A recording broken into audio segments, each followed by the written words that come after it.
DeSantis throwing some jabs on Piers Morgan's show, not at the Brit, of course, but at Donald Trump. A little bit of back and forth. We'll talk about this. Surprised that it would be on Piers's show, but we can discuss how this all went down. Here's the big thing right now that is, at least in political circles, getting a lot of attention, and I think it's just the beginning of a much longer and drawn out contest that we are likely to see. It is remarkable. I have never seen a not yet candidate for office receive so much time, attention, analysis, and from his opponents, criticism, as I have for Ron DeSantis, the governor of Florida. Let's just start with the fact that everyone's assuming that he's running, and he went on Piers Morgan's show. And let's start with Piers asking Ron about which Trump nickname he prefers. Which is your favorite nickname that Trump's given you so far? Is it Ron DeSanctimonious or Meatball Ron? Well, I can't. I think even he went off Meatball Ron. I can't. I don't know how to spell DeSanctimonious. I don't really know what it means, but I kind of like it's long. It's got a lot of vowels. I mean, so we go with that. That's fine. You can call me whatever you want. I mean, just as long as you also call me a winner, because that's what we've been able to do in Florida, is put a lot of points on the board and really take the state to the next level. Can I just tell you, Clay, that you know that Maggie Haberman apparently has tweeted out something about over at the New York Times. Yeah. Like, he went to Yale. He knows how to spell DeSanctimonious. Like, they're going to pretend with DeSantis again, they have no sense of humor in the press as long as they can attack. But what do you think about this? I love the end. You can call me whatever you want as long as you call me winner. That's a good line, right? The DeSanctimonious, like all those things. I think it's better if you're going to go on attack like this. And I think the story here with why he's decided to talk to Piers Morgan, and we should talk about why he chose Piers Morgan to suddenly fire back. And I think the one story here is, if you look at the polling, Buck, I do think that Trump sort of taking constant punches at Ron DeSantis has elevated Trump and lowered DeSantis, right? This idea of DeSantis not saying anything and just trying to ignore it. I think they finally said, hey, he's hitting you punches. At some point, we need to return. Do you think that it it's like the axes were crossed here, meaning that eventually, and at first it made a lot of sense, I think, right? But then eventually it became, look, this guy's saying crazy stuff. You got to go after him. Yeah, and look, I don't disabuse that idea as being a bad one. If I were DeSantis, I still say the best way to respond is by doing the Brian Kemp angle. Now, to be fair, Brian Kemp wasn't running directly against Trump, and Brian Kemp, of course, is the governor of Georgia, who just kept saying, I don't have a problem with him. He has a problem with me. I think that's a good angle, a good lane for DeSantis. I would also have fun with the Trump nickname thing, because to me, if you try to respond in kind or treat it seriously, then you end up rolling around in the mud. I think saying something like, nicknames are for losers. I've never lost an election in my life. Can Donald Trump say the same thing? You can call me a winner. I'm undefeated. I'm a heavyweight champion. Trump just got knocked out by Joe Biden, who could barely climb the stairs. To me, that is a way to pivot and really go after him. So on this show, for people out there, and I want to make it clear what we're doing, Buck and I kind of see ourselves as coaches in this respect, because I'm not going to say like, oh, I'm all in on Trump or I'm all in on DeSantis. I look at it in the same way I would an athletic contest. And, if after the Super Bowl you come back and you say, boy, I don't know about that decision to run on 3rd and 1. I think maybe it would have been better to go play action there. You analyze the decision making. And to me, DeSantis saying, I'm an undisputed champ. I just won the biggest election in the state of Florida. Donald Trump just got knocked out by Joe Biden, who's the worst president that's ever lived. And somehow we think that Trump is going to get up off the canvas and knock Biden back out? I don't think so. I think Biden will beat him again. That, to me, is the way to go after Trump in a more sort of effective manner. Does that make sense to you? Like, calling Trump a loser really gets to him, and he lost in 2020 to Joe Biden, who didn't even leave his basement. This is going to be, we've all seen this, I think. Everyone listening to this knows this was going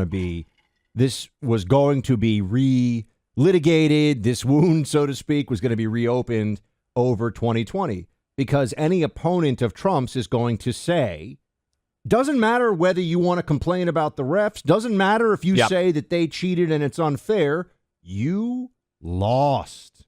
That is where Ron DeSantis is going with this. Now, the Trump team is going to say it was super close. They changed the rules. It was COVID. They cheated. You know, I mean, they have a response for it. But this is going to become central just because the Trump brand was the guy who came. And I don't mean not the like on the hotels brand, but the political brand. Was a guy who came out of nowhere, beat everybody, and pulled off the greatest political upset of our lifetime, bar none. Right? That and a guy who all he did was win, win, win. That's where he was. You know, DJ Khaled, man, that's a great song. I know some of the pop culture. Thank you. And, you know, he came out, and a second time, unfortunately, it didn't go his way. So that's going to be central to it. But then there's also the management of the government itself issue, as in, look, is there anybody who is as good at driving libs insane and making, I mean, CNN basically as an institution self-immolated over Donald Trump. I mean, destroyed the institution of CNN, other places as well, because he knows how to get them and how to drive them nuts more than anybody else. But how was the actual governance? Now, people are going to say there were some very good things, but they're also going to say there's some things that didn't get done. And DeSantis brings up those differences in this Piers Morgan interview. I want to let you hear it from the governor himself. Play 25. I mean, I think there's a few things. I mean, obviously, you know, the approach to COVID was different. I mean, you know, I would have fired somebody like Fauci. I think that he got way too big for his britches, and I think he did a lot of damage. I also think just in terms of my approach to leadership, you know, I get personnel in the government who have the agenda of the people and share our agenda. If you bring your own agenda in, you're gone. We're just not going to have that. So the way we run the government, I think, is no daily drama, focus on the big picture, and put points on the board. And I think that that's something that's very important. I mean, the governor is effectively saying his approach to governance, he's not even really talking about being president. It's kind of funny, right? I mean, even though we know he is through the lens of this discussion, is maybe it's going to be a little more boring day to day, but things get done. Things get done versus big promises and a lot of bluster. And then the personnel, this is, I will say, Clay, even the most dedicated. I mean, I have people that I'm texting with every day still who are dear friends of mine, some of whom I actually grew up with, who are as hardcore Trumpers as you could possibly find anywhere. They're just like, nobody else can overcome the system. Nobody else is going to be able to punch through. You know, it's Trump or it just doesn't make any sense. I mean, these are some of the people that I know best and talk to frequently. Even they say on the personnel issues, they're like, yeah, it was really bad. Yeah. There were some really bad personnel choices. Now, they'll say it's not his fault. He wasn't a politician or whatever. But I don't know how that plays to the entire GOP electorate. I think the 20 to 30% of people who are all in on Trump, you know, all the way, for them, there's the explanation. For a lot of other people, it's Omarosa and Scaramucci were senior White House employees. Yeah. Does anyone even remember Rex Tillerson as Secretary of State? I mean, that guy, you know, flamed out in a second. So there was a lot of problems on the personnel side. Look, people can take whatever side of this their wall. We're just saying these are the back and forths on it, and also on the porn payoff to Stormy Daniels porn star issue. He dealt with this one and kind of just talked about it, but danced around it. Play 26. But you also repeated twice you didn't have any knowledge of hush money being paid to porn stars. Was I right to feel that there was a slightly censorious tone to that kind of thing is just not anything you would ever get involved with? Well, I think there's a lot of speculation about what the underlying conduct is. That is purported to be it. And, you know, the reality is that's just outside my wheelhouse. I mean, that's just not something that I can speak to. So, you know, I hope it doesn't come to where you end up seeing this going forward. This reminds me, Buck, do you remember when Al Gore was trying to run to replace Bill Clinton? And at the Democratic National Convention that year, when he got introduced, Tipper Gore came out and they had like a super makeout on the stage. Do you remember that? Like, it was kind of awkward, but as many things Al Gore did because he was kind of stilted and wooden in his persona as well. But the message that he was trying to send with that was, I'm not going to sleep with any interns. I like my wife. Now, he ended up getting divorced from his wife, so who knows what, classic Al Gore. But at least in 2000, he had been married to Tipper Gore for, a couple, 25 years, whatever it was. And when they came out on stage, it was like, hey, I'm not going to get involved like this. And frankly, George W. Bush, I think, leaned into this in a big way because a lot of times you're looking for someone different, right? And what I mean by that is George W. Bush, I think one of the reasons he won was people didn't necessarily dislike all of the decisions that Bill Clinton made as a president. He actually ran fairly centrist, but they were just kind of tired of all the scandals, right? The tawdriness of the Clinton era, the fact that you could have a intern sex scandal in the Oval Office, and people pivoted and went Bush. And I think when they went to Trump from Obama, there was a big pivot there. And I wonder in DeSantis's head when he's using the porn star phrase, look, I don't know anything about Ron DeSantis's personal life, but I can say he seems to have a good marriage, and he certainly has 3 young kids.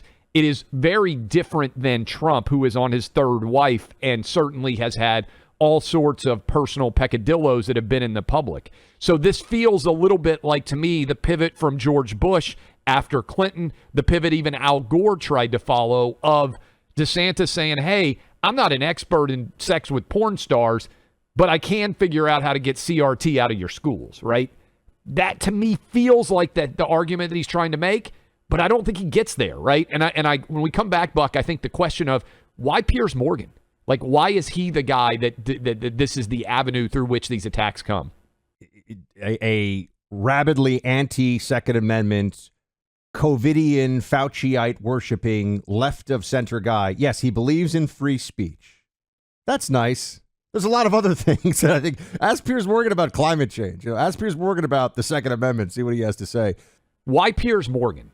Now, on the one hand, and we're talking about DeSantis returning fire on Trump in an interview, it was published in the New York Post. There is a strong Piers Morgan connection through the Rupert Murdoch universe, right? Piers is on writes at News Corp with New York Post. He's on Fox News regularly. I believe there's a new channel that has been launched in Britain that is Rupert Murdoch owned that has a Piers Morgan show on. Certainly, Piers Morgan has had a big platform in media historically. But also, I wonder whether they picked it. Do you remember the angry interview that Trump gave to Piers Morgan that they cut? And it didn't seem like it was really fair to Trump the way that they cut it to make it look like he stormed out of the interview. I wonder if this was a thumb in the eye also at Trump just based on picking Piers Morgan. Could be. Does that make sense to you? I just find it intriguing. Why is Piers Morgan the choice to deliver the first attack against Trump? How do they make that choice? My first instinct is they just got this one. They kind of flew this one over, and they threw it over the wall, and it worked. I don't know. Because honestly, it just makes no sense to me. I can't even. So I'll believe whatever theory now, because I'm like, that's where you go for the first round? I mean, what about all the Fox primetime here? Some of the other big shows on Premiere? I don't know. It just struck me as a strange place to make the first salvo.